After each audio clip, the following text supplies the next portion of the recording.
Welcome to the annual Schoolhouse. My name is Brenda and I'm going to be demoing today the twister tray. The twister tray is a moldable tray that you can use on any casserole dish that you would like. Today I've got it on a 9x13 dish, but you can, whatever you have in your house. It's really nice to be able to serve this and keep your hands off the warm dishes.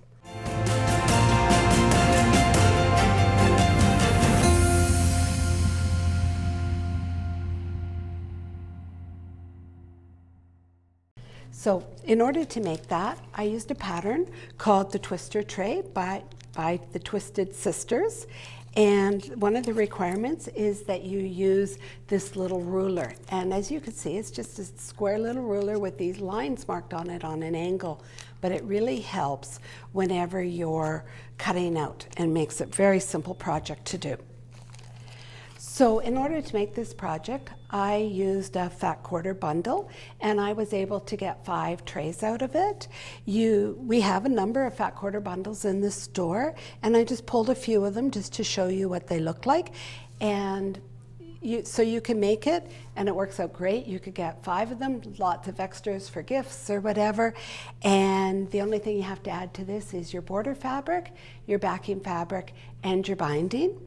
The other thing you can use is you could use a charm pack or you could use a layer cake. And if you have a layer cake, you want to cut it into quarters so that you have about a 5-inch square. So we want to work with either 4.5 to 5-inch squares. That's about the right amount to do this. Before you start doing anything with your pattern, or with your fabric, you want to pre-treat your fabric because we're going to be doing a lot of cutting and a lot of handling of the fabric on the bias. I tried, when I was doing mine, both Best Press and the Acorn Precision Acorn fabric treatment products. Sorry, I always say that one wrong. And after I was done and working with it, I really didn't notice a big difference. I kind of leaned towards this one a little more, but both of them work quite well. So now, one of the first things you're going to do after you've cut out your 4.5-inch squares, you want to lay your fabric out, and we do 5 rows across by 6 rows down, and you want to kind of lay them out and make sure that the fabrics work well together, and you're not in a situation where you've put a bunch of the greens together, for example, or maybe I put a bunch of the browns together, and I end up with stars that just get lost, and when you're done it's not going to look like anything. So what I recommend for you to do is to take your phone and snap a picture of it after you've laid it out, and then go in and edit your picture and convert it to monochrome or black and white, and that'll show if they're going to show up or not. If they just get lost in the black and white picture, then you know you want to move your squares around. And it's worth taking the time to do this prior to actually starting to cut and sew.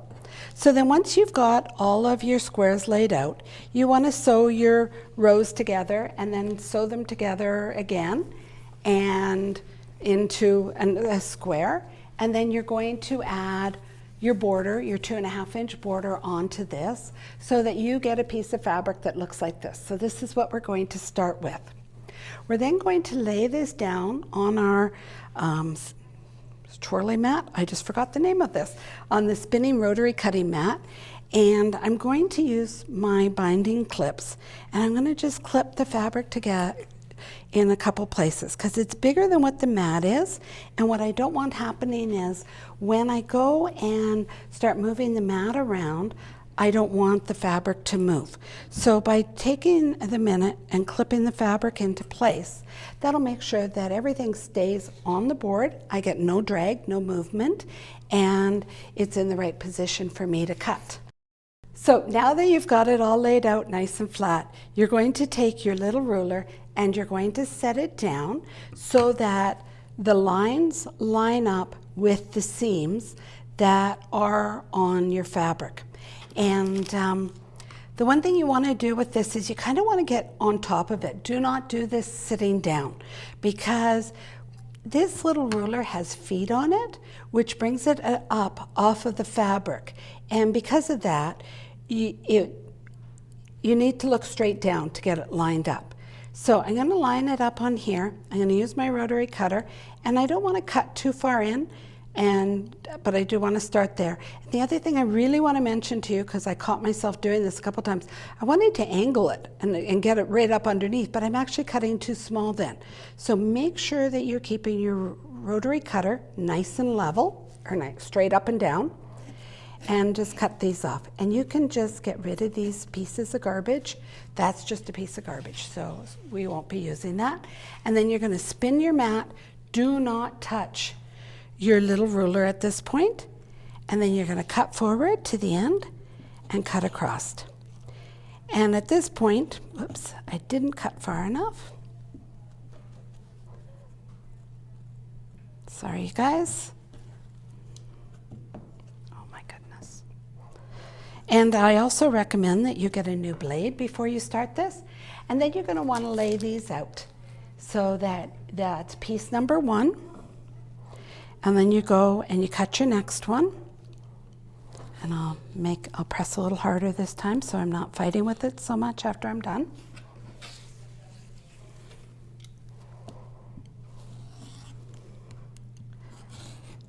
And then you get piece number 2 here.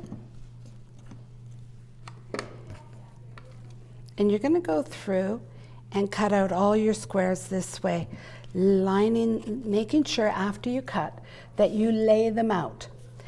And so I'll just keep going through and doing this on this whole mat. Once you're done, you want to take, and you've got all 6 of them laid out on here, you're going to take them to your sewing machine and sew the row. Don't cut the whole thing out and then try and take it to your machine, because it's really easy to make a mistake and get the squares out of order, and then you got a puzzle to put back together. So I'm going to switch colors on you because I actually needed more than 5 samples to do this demo. So I went to blue, which is my favorite color, and I had a charm pack at home, so I used it. So now that I've gone and I've cut everything out and I've sewn them all into rows, you're going to notice that I've got these pins, and I have had these pins for a number of years. I love them. I use them all the time when I'm sewing rows together on my quilts. And what it allows you to do is keep track of what row number you're on. And so then, once I do this, I'm going to lay it all out, and I'm going to just take a double check before I go too much further. And I'm going to make sure that all my stars are correct. And I, make sure that I don't do something like that, because that's not going to give me the look I want. And that's the other reason for the pin, is it helps you lay it out so it's exactly where you know that this is your whatever side you like to pin on. And so when we press these, I pressed all of the odd rows towards the pin. I pressed all of the even rows away from the pin, and then I would just take these, put them together, and match up my seams, and then sew this so that I end up with a square. And then once I have the square all put together, I'm going to go over to the ironing board and I'm going to start assembling it. But before I do that, I do just want to talk to you. What gives us the ability to have this, that it's moldable and keeps its shape, is we're using this product, and it's called a heat moldable, and it's Bozo. Heat moldable, and what it does is it sticks to your top fabric, your back fabric, and then when it's hot, it's very soft and flexible, but whenever it gets cold, it becomes very firm again, and that's what keeps the shape of the tray. So I'm going to move over to the iron, and I'll see you in a minute. Hi, now that we're over at the iron, I'm going to talk about how to iron this together. So the pattern recommends that you use a Teflon ironing sheet down on your ironing board to protect it. And then you're going to take your backing fabric that you've cut to the size in the pattern and lay it down with the right side facing your Teflon sheet and the wrong side up, because we're going to be gluing onto this side. So make sure you have your wrong side up. We're now going to take our Bozo heat moldable thing, and we're going to line it up so that it lines up with our backing fabric. And I try to get it as nice as I can. I'm out a little bit here. And they sit in the pattern that you could use your binding clips and clip it together if you needed to hold it. But what I found when I went to do that is that I tried to iron over top of my clips. So I decided that I'm not moving it. I'm laying it out on this nice flat ironing board. I do not need to clip it together. I just want to make sure that it's lined up where it needs to be. And then once I line it up, I'm going to take my pressing cloth, and I've got a damp pressing cloth, and I'm putting that over top of it, and that adds some extra moisture into the pattern, or into the Bosal sheet, which helps the glue to stick together. So I'm now going to take my hot iron, and I still have steam on my iron, as you can hear, and I'm just going to set it down and hold it for about 10 seconds, and then I'm going to move it to the next location and hold it for 10 seconds. Do not slide your iron at this time, because this is all bias, and if you start sliding it, you're going to stretch it and you're going to move it out of shape. So you just want to just sort of lift and set it down and keep doing this until you've got it all glued down.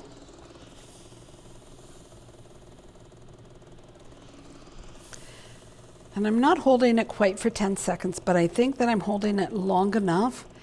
This iron is very hot, and I've got lots of steam. And I think that when I lift it up, I will be happy that it's down well enough.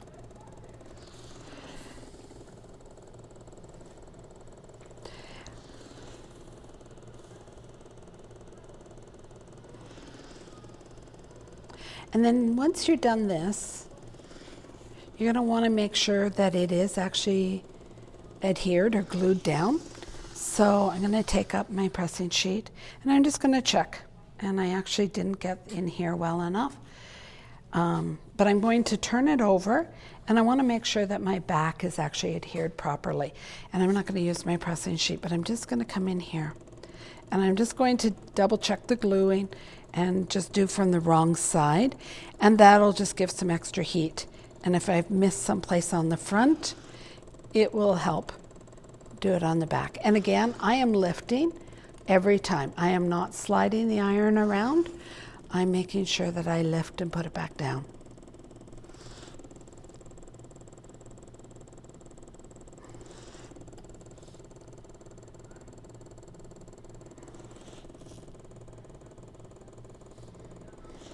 And these reliable irons are awesome in the amount of steam they put out. I have it on the lower steam setting, but you can see how much steam is coming out of it.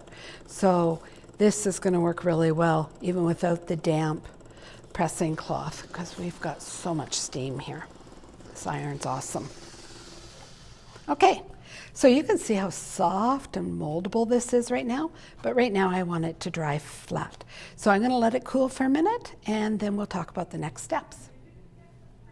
So now that this has cooled for you, you want to take it to your sewing machine, and you want to do some quilting on it. And it's like any other quilting project, you can do what you want. I debated about going and quilting in the ditch around all the stars and thought that would be lots of fun to do, but then I thought about how much work it would be to do, so I stopped that thought. The pattern talks about stitching 1/4 of an inch off of this seam on both sides. So you would stitch down here, and you would stitch down here, and you would stitch across here and across here.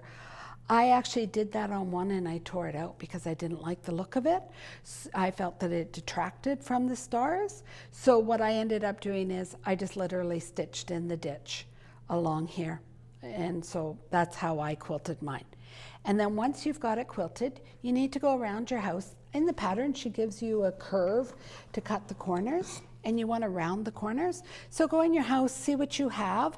I had this ruler, and so then I went and I took and well, I'm not going to do it with this cutter because it's very hard to cut through anyway, but I then rounded the corners.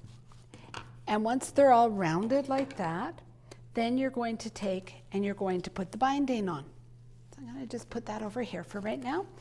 And I'm going to take, oh, I forgot to mention something.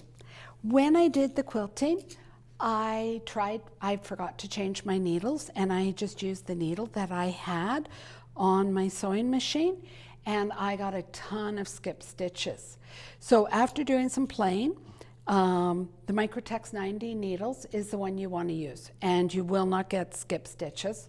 So unless you want to tear out like I did, I'd really recommend that you look at purchasing a package of the Microtex 90 needles. They're definitely worth their while when sewing through this stuff. So on this one, I have done the quilting. I just did the stitch in the ditch, and then I added the binding. So you can tell that I've just done the binding. It is bias binding, and we have a few courses if you've never done bias binding. We've got a couple of instructors. Barb teaches it in her Technique Academy. I know that for sure. Pardon? Oh, Perfect Endings, okay, is where it's taught in. So we do have classes that we teach how to do this stuff, but this is a bias binding that I put around here. And then once you have the binding done, this is what I wanted to show you. You need to get the fabric around these corners, and they're a bit of a pain because we're going to do the stitching from the top, but it's kind of a pain to do the stitching when you've got the bias, because they'll have a tendency to move and pucker. So in the pattern, what she recommends is that you use your fabric glue stick and you actually glue down the fabric on the corners. So I just ran a seam and then I just pulled it nice and snug, not too tight, but just snug. And I put it like that in the corner. And then from the top side, I used my binding clips and I put it on like that. And that'll just help hold it in place. And you can just go around. I'm going to just do one other corner and just do in the center. So just run that along there. I went a little heavy there. Just push it in place. And then you can take your binding clips and put a couple of clips to hold it down until the glue dries. Once the glue's dried, it won't move, but while it's drying, it will. And then, oops, I still had one more here. Take your binding clips and position them however frequently you like to do it, all around your quilt. This is coming apart on me. I didn't have enough of an overlap there, but I will fix that on this one. And I would just continue. If you've never used these clips before, they're really nice. The colored side will always go on the right side of your fabric, and you'll look at them and you can see that they're flat across the bottom, which holds the fabric flat, and then they've got a bit of a curve on the top to go around the binding as it's coming over here. So it holds it really nice while you take it to your machine. So you're going to do that, and then after you've got it the whole way around, all down, you're going to take it to your machine and you're going to just stitch in the ditch from the front and stitch down your binding. And you can see that my binding looks really nice going around the curves. I didn't get any puckers with gluing it the way I did. So now once you've done that, we're back to the iron again, and this is our final step. Hi, now that we're back at the iron again, I'm going to show you how to actually mold this into the shape of your pan. So what you want to do first is you want to just heat this up.